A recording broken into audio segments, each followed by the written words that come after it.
பைல்ஸ்னா என்னன்னா severe pain வந்து தாங்க முடியாத உட்கார முடியாத அளவுக்கு பெயின் வர்றது கூட வாய்ப்புகள் உண்டு.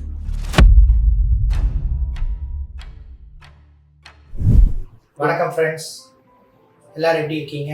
எல்லாருமே டெய்லி பைல்ஸ்ன்னு சொல்லிட்டு நிறைய பேர் பேசி நீங்கள் கேள்விப்பட்டிருக்கீங்க.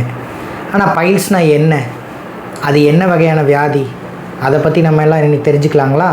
பைல்ஸ்னால் என்னென்னா அது ஒன்றும் இல்லைங்க, நம்ம ஆசனவாய் பகுதி இருக்குல்ல, அதில் இருக்கிற வெயின்ஸில் வர வீக்கத்துக்கு பேர் தான் நம்ம பைல்ஸ்ன்னு சொல்கிறோம். அதில் மெயினாக பார்த்துட்டிங்கன்னா 2 டைப் இருக்குது.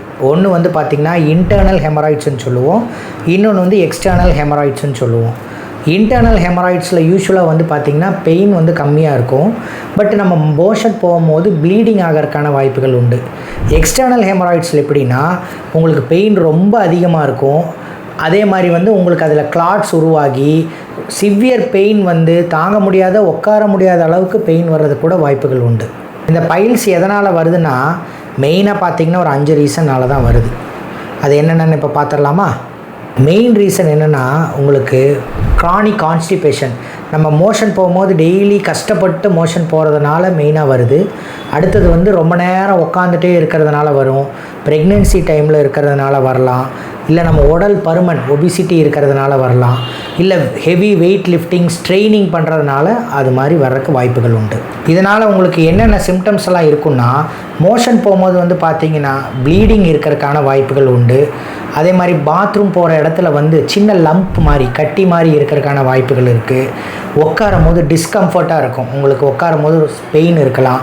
அதே மாதிரி மோஷன் போகும்போது சிவியரான வலி இருந்தால் இதெல்லாம் பைல்ஸுக்கு உண்டான ஒரு சிம்டம்ஸாக இருக்கலாம்.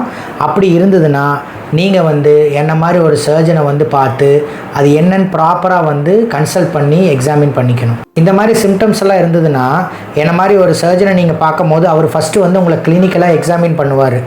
அதுக்கப்புறம் ரெக்டல் எக்ஸாமினேஷன் சொல்லிட்டு ஒரு எக்ஸாமினேஷன் இருக்குது. உங்களை படுக்க வச்சு உங்கள் ஆசனவாய் பகுதியை டெஸ்ட் பண்ணி பார்ப்பாங்க. அதில் வந்து ப்ராக்டோஸ்கோப்பின்னு சொல்லி ஒரு வகையான ஸ்கோப்பி வச்சு உங்களுக்கு பைல்ஸ் இன்டர்னலாக இருக்கா எக்ஸ்டர்னலாக இருக்காங்கிறத நம்ம கண்டுபிடிக்கலாம். அப்படி ப்ளீடிங் வந்து நம்மளுக்கு தொடர்ந்து இருந்துகிட்டே இருந்ததுன்னா கொலனோஸ்கோப்பின்னு சொல்லி கேமரா மூலம் நம்ம ஆசனவாய் பகுதியை பார்க்குற மெத்தடும் இருக்குது. இந்த மாதிரி டெஸ்ட்டுங்கள் மூலம்லாம் உங்களுக்கு பைல்ஸ் இருக்கா இல்லையா அப்படிங்கிறத நம்ம கண்டுபிடிச்சிக்கலாம். இந்த மாதிரி பைல்ஸ் இருக்குதுன்னு உங்களுக்கு கன்ஃபார்ம் ஆகிடுச்சுன்னா அது ஆரம்ப கட்டத்தில் இருந்ததுன்னா நம்ம ஆப்ரேஷனே இல்லாமல் கன்சர்வேட்டிவ் மெத்தட் மூலமே நம்ம வந்து அதை ட்ரீட்மெண்ட் பண்ணலாம். அது வந்து எப்படின்னா உங்களுக்கு ஹை ஃபைபர் டயட் எடுத்துக்கிறது, தண்ணி நிறையா குடிக்கிறது, ஸ்ட்ரெயின் பண்ணாமல் இருக்கிறது, அதே மாதிரி உங்களுக்கு ஸ்டூல் சாஃப்ட்னஸ் மோஷன் வந்து ஃப்ரீயாக போகிற மாதிரி மருந்துகள் எடுத்துக்கிறது, இதன் மூலம் வந்து நம்ம பைல்ஸை வந்து குறைக்க முடியும். அதே மாதிரி உங்களுக்கு நான் சர்ஜிக்கல் மெத்தட்ஸ் இருக்குது, ரப்பர் பேண்ட் லைகேஷன், ஸ்க்ளீரோதெரப்பி, இந்த மாதிரி மெத்தட்ஸ் எல்லாம் இருக்குது.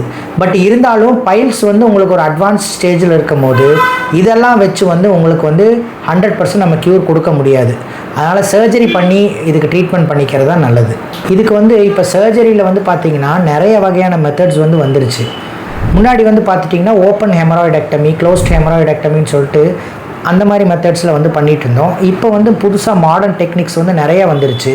அதில் லேசர் ஹெமராய்டெக்டமி, ஸ்டேப்பிள்டு ஹெமராய்டெக்டமின்னு சொல்லிட்டு நிறைய மெத்தட்ஸ் வந்துருச்சு. அது இல்லாமல் நல்ல காஸ்ட் எஃபெக்டிவ் மெத்தட்ஸும் இருக்குது அதில். அதே மாதிரி இதுக்கு ஹாஸ்பிட்டல் ஸ்டே வந்து பெருசாக தேவையே படாது. நீங்கள் மார்னிங் வந்துட்டு நைட்டு போகிற மாதிரி டே கேர் ப்ரொசீஜராகவே இந்த சர்ஜரிஸ் எல்லாம் நம்ம இப்போ பண்ணிடலாம். அதே மாதிரி உங்களோட ஒர்க்ஸ்க்கு வந்து எந்த வகையான தடையுமே இருக்காது. நீங்கள் நார்மலான ரொட்டீன் ஜாப்ஸ் எல்லாமே இதனால் பண்ண முடியும்.